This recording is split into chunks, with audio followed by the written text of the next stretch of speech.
Serie. Siamo reduci da una grande vittoria sul campo della Pro Favara. Come giudica il momento della sua squadra? Il momento è positivo, stiamo facendo bene sia sotto il profilo dei risultati che sotto il profilo del gioco. È una cosa alla quale tengo tantissimo e soprattutto è il punto di partenza che c'eravamo, da quale appunto siamo partiti a inizio stagione. Noi volevamo raggiungere l'obiettivo, vogliamo raggiungere l'obiettivo giocando, riuscendo a proporre qualcosa di interessante. Finora ci stiamo riuscendo, siamo in linea appunto con l'obiettivo stagionale e soprattutto stiamo riuscendo a giocare a calcio. Se ci dovesse racchiudere con una sola parola il suo gruppo, la sua squadra, quale sarebbe? Disponibilità. Disponibilità, perché è un gruppo che fin dall'inizio, per quanto poi chiaramente ci sono stati anche dei passaggi, calciatori che sono andati, calciatori che sono venuti, si è sempre reso disponibile nei miei confronti. Io sapevo che entrando in uno spogliatoio d'eccellenza potevo essere anche il signor nessuno, perché comunque è il mio secondo anno in una prima squadra, il primo in un campionato così importante, però i ragazzi devo dire che si sono resi subito disponibili a sposare le mie idee e soprattutto mi è piaciuto il fatto che c'è un continuo scambio con loro, nel senso che la mia proposta molto spesso da loro mi torna anche migliorata. E questo accade sia con i calciatori grandi cosiddetti, ma anche con i ragazzi, con gli under, che sono sempre molto propensi a questo tipo di condivisione. Per lei cosa rappresenta Arrigo Sacchi? Sacchi è il mio idolo da quando sono bambino. Io ricordo che quando ero piccolo gli altri compagnetti, gli altri amichetti avevano come idoli i calciatori, io avevo come idolo lui. Quindi devo dire che tra l'altro rappresenta un idolo non soltanto dal punto di vista calcistico, ma Sacchi è proprio una persona che mi ispira nella quotidianità, per i valori che da sempre professa e anche per il garbo con cui li esterna. Lei che tipo di calcio ama proporre? Io diciamo che calcio 3 essenzialmente tre caratteristiche: un calcio equilibrato, un calcio propositivo e un calcio intenso. Cerco un attimino di delineare le tre caratteristiche in concreto. Allora, un calcio equilibrato nel senso che a me piacciono le squadre che sanno attaccare e difendere con la stessa efficacia.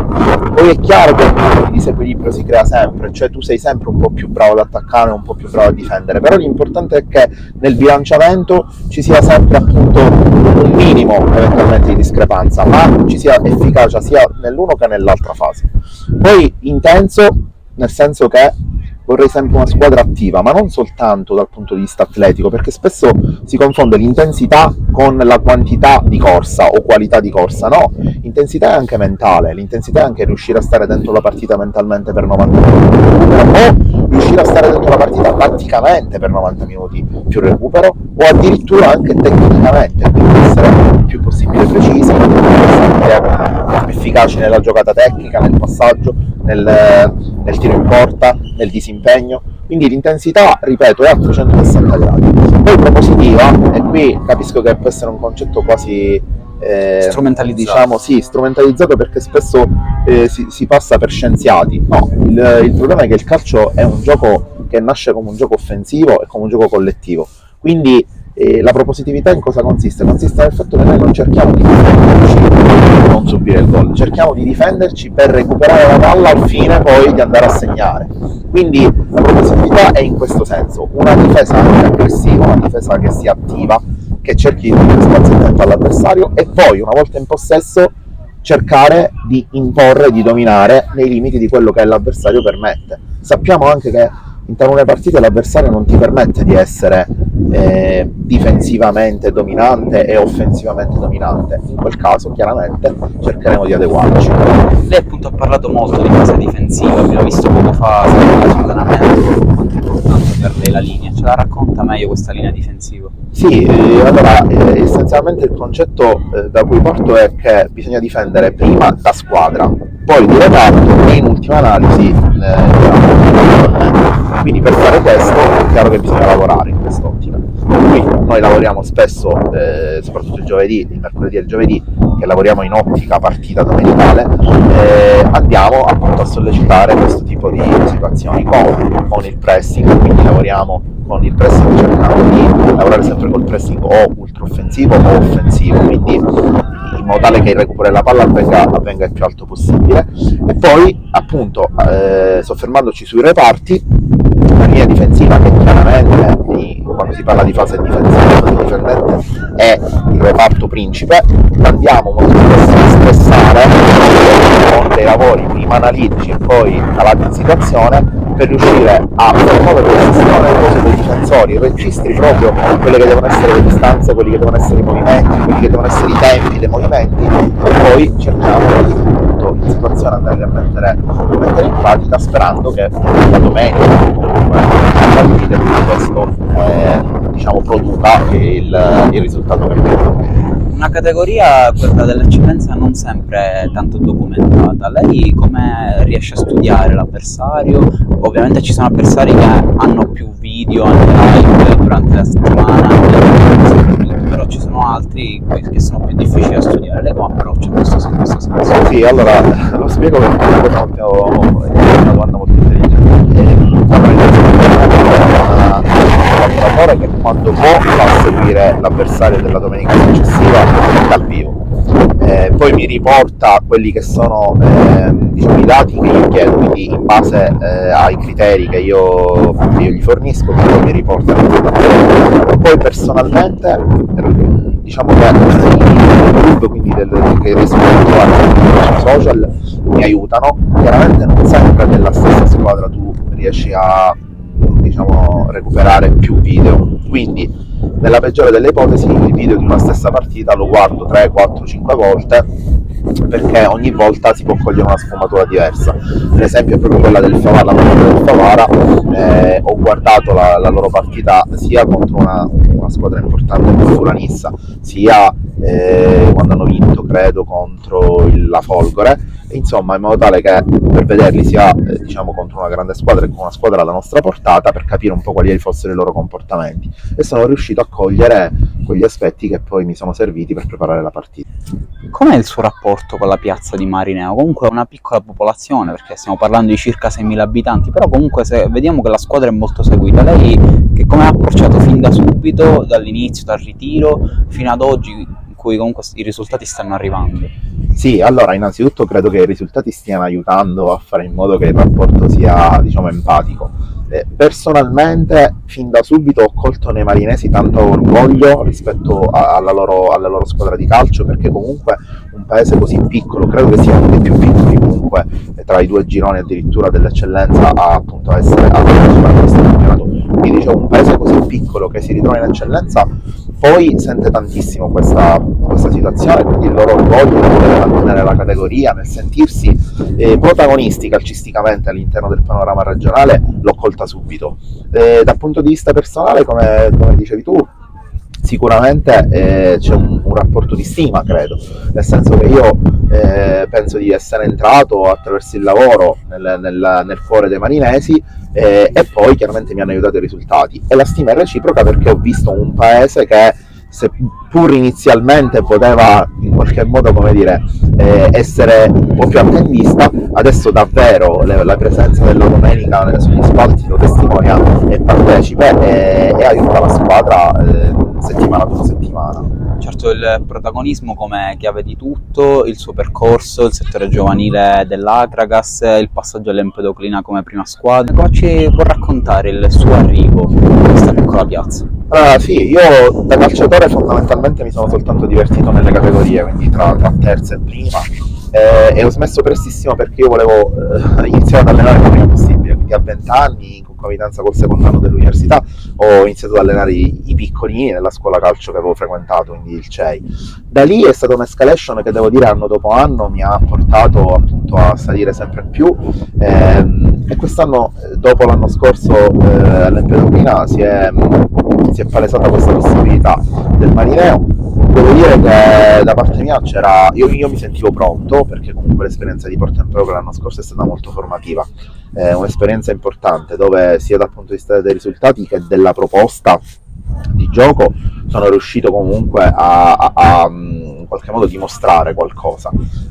Poi è finita come è finita, però per ragioni extra, diciamo, extracampo, quest'anno questa possibilità speravo che arrivasse, è arrivata, e io ringrazierò sempre la dirigenza del Marineo, perché mi rendo conto che loro comunque hanno scommesso su di me. Infatti il mio obiettivo principale è quello di ripagare la loro fiducia, cerco di farlo quotidianamente con il lavoro e spero di farlo ad aprile con il raggiungimento dell'obiettivo.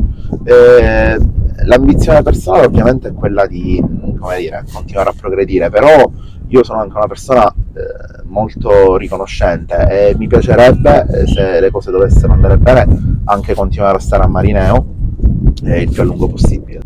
Lei allenatore come gestisce quella linea sottile tra esigere il massimo e raggiungere, diciamo, la saturazione di un giocatore?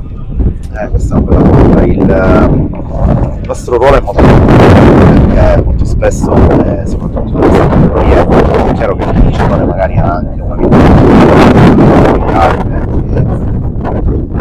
le ansie, le preoccupazioni che ogni padre di famiglia o comunque ogni ragazzo può vivere. Io cerco di mantenere anche questo, quindi cercare di leggere nel calciatore il momento e calibrare poi quelle che sono le mie richieste, i miei eventuali richiami, i miei eventuali complimenti, quindi l'utilizzo, diciamo così, della persuasione o della percussione a seconda appunto di quello che leggo. È chiaro che non sempre puoi essere attentissimo, in quel caso magari ti può aiutare anche lo staff, ti può aiutare la dirigenza, quindi secondo me riuscire a non sobbarcarsi tutto il lavoro, ma chiedere anche ai collaboratori cosa vedono, cosa percepiscono, può aiutare in questo senso, perché poi alla fine diciamo che l'azione finale spetta a me, però il più possibile l'azione è efficace se l'informazione che arriva è veritiera. Nel suo mestiere di allenatore riesce sempre a godersi, diciamo, il compito che le aspetta, oppure a volte c'è anche un po' di sofferenza, diciamo? Guarda, sinceramente non riesco a godermi mai nulla, perché anche domenica dopo la vittoria a Favara, appena è finita la partita avevo già la testa a Geraci e credo che questo accomuni un po' tutti noi allenatori. Anche durante la settimana non riesci mai a rilassarti un secondo, sei sempre pronto, col cervello attivo, a magari pensare a una nuova idea, a un nuovo concetto, a una nuova esercitazione, a una nuova sfumatura da proporre. Quindi no, dal punto di vista, diciamo, dello stress emotivo non c'è mai un attimo di pace, però ti posso dire di contro, personalmente, io credo che senza questo tipo di emozioni non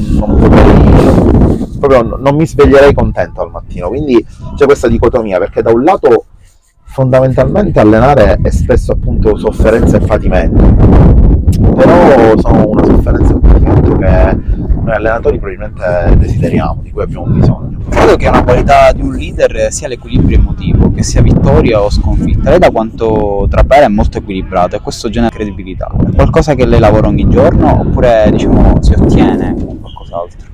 Guarda, ti dico, in questo senso io credo che mi abbia aiutato anche un po' il mio percorso, diciamo, scolastico, perché comunque in un ambiente in cui capisco che magari non sempre questo conta, in realtà mi ha aiutato, perché comunque lo studio umanistico mi ha permesso anche di maturare certe convinzioni, certi pensieri, e quindi in qualche modo riesco a gestire sì le situazioni sempre con molta calma. In questo senso mi piace moltissimo la figura di Carlo Ancelotti. Io diciamo, mi vedo molto, chiaramente con le debite proporzioni, Carlo, perché nel momento di difficoltà credo che la migliore delle soluzioni sia restare sereni, e nei momenti di particolare, diciamo, successo, nei momenti in cui le cose vanno particolarmente bene, altrettanto credo che sia importante restare sereni e non andare in stato, diciamo, di euforia.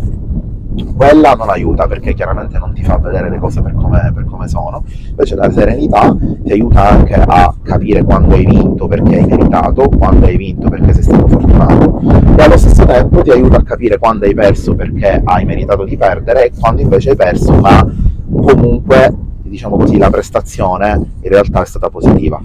E in questo modo puoi anche intercalare meglio il lavoro, e in questo modo puoi gestire ancora meglio le sensazioni dentro lo spogliatoio, perché credo che un allenatore, se non riesce a restare lucido, sereno e tranquillo, poi ha difficoltà nella gestione del momento dei calciatori.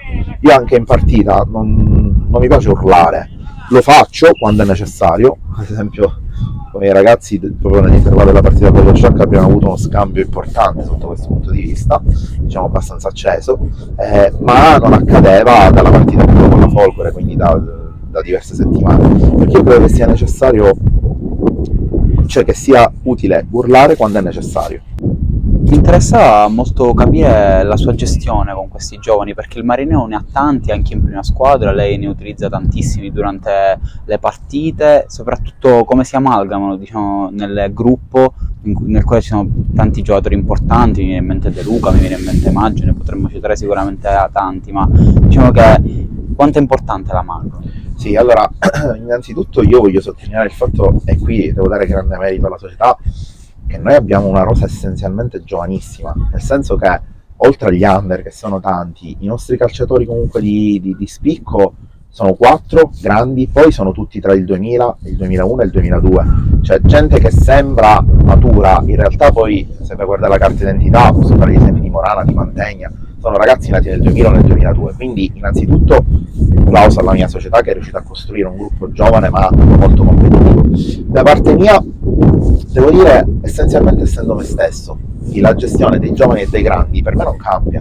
Io a tutti chiedo le stesse cose, poi è chiaro che da parte loro ci può essere una risposta o un altro tipo di risposta, però da parte mia non cambia il modo in cui approccio, non ci sono differenze, non ci sono particolarità, tutti sanno di essere a disposizione, tutti sanno di godere della stessa considerazione, poi chiaramente devo fare delle scelte, spesso le scelte le spiego, soprattutto quando mi viene chiesta spiegazione, perché credo che un allenatore che spiega serenamente le proprie scelte diventa ancora più, cioè riesce a far sì che la scelta sia accettata, soprattutto quando questa scelta ha una logica, una conducenza, e quindi vedo che i ragazzi riescono poi a metabolizzare tanto quello che accade, a tal punto che io ho una serie di giovani che hanno giocato poco, un paio che hanno giocato poco, che non hanno fatto una piega, ma sono i primi ad arrivare al campo, gli ultimi ad andare via, e sono sempre disponibilissimi. Siamo in chiusura, ultima domanda sulla rosa e quindi poi sul futuro, su questa seconda parte di stagione che arriva. Chiaramente il mercato è parte importante di questo mese di dicembre, che sta scombussolando da alcune parti, altre cercano di rimanere più conservative. Il Marineo dove si colloca in questo mercato e soprattutto a livello futuro? Lei come vede questa seconda parte di stagione per il suo gruppo? Allora, io innanzitutto mi rimetto sicuramente al lavoro della mia dirigenza, che finora è stato encomiabile, e davvero faccio pieno affidamento in quello che loro decideranno e in quello che loro alla fine, in come loro opereranno. Chiaramente qualcosa faremo, ma è qualcosa dettata dalle esigenze, nel senso che noi non avevamo intenzione di smontare nulla. Poi è chiaro che ci sono sempre quei che chiedono di andare via perché scontenti, perché magari hanno dei contesti diciamo vantaggiosi, quindi questi in qualche modo dovranno essere rimpiazzati, per cui faremo quello che appunto ci sarà richiesto dalle esigenze. Io personalmente sono contento di tutti, la squadra non ha bisogno nessun particolare ritocco, fosse stato per me sarebbero rimasti tutti, perché col gruppo si è creato veramente un'intesa importante, quindi il mercato lo vediamo più come un'opportunità semplicemente per andare a diciamo rimpinguare quegli slot che magari si libereranno per chi ha chiesto di essere ceduto, piuttosto che un momento in cui andare a inserire qualcosa di nuovo. È chiaro anche che sappiamo come le altre sorelle si potranno rinforzare, dicembre è sempre un mese estremamente, diciamo, sotto questo punto di vista destabilizzante, perché il rischio è che poi quando si torna a gennaio fondamentalmente ti ritrovi altri avversari con altre caratteristiche. Di questo siamo consapevoli, però noi riteniamo che riuscire proprio a toccare il meno possibile possa essere un punto di forza, e quindi ci possa dare dei valori.